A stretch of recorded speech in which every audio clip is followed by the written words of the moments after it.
అయితే నిన్న జరిగిన ఈ కార్యక్రమంలో ముఖ్యమంత్రి రేవంత్ రెడ్డి ఒక ప్రత్యేక ప్రస్తావన తీసుకొచ్చారు.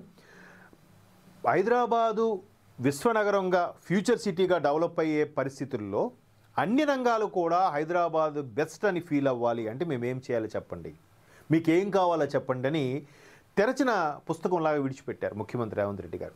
ఈ సందర్భంగా నిన్న ప్రముఖులతో పాటు ఇండస్ట్రీకి చెందిన మెగాస్టార్ చిరంజీవి గారు కూడా వచ్చారు. మీరు ఫ్యూచర్ సిటీలో స్టూడియోలు కట్టండి, షూటింగ్లు ఎక్కువ చేయండి, తెలంగాణ వ్యాప్తంగా షూటింగ్లు చేస్తే రాయితీలు కూడా ఇస్తాం, పైపెచ్చు పక్క రాష్ట్రాల్లో ఒకటి షూటింగ్ చేసినా వానికి రాయితీ కల్పిస్తాం.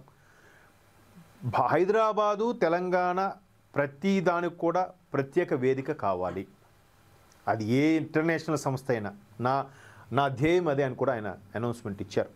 దాంట్లో భాగంగా pharma, IT hub, artificial intelligence, cinema industry, what not, ప్రతీది కూడా మీకు ఏది కావాలో చెప్పండి, తక్కువ ధరకే భూమిని కేటాయిస్తాం, సింపుల్ డాక్యుమెంట్స్తో ఎంఓఏ పూర్తి చేస్తాం. బట్ హైదరాబాద్ విశ్వనగరంగా అవతరం చెందాలి.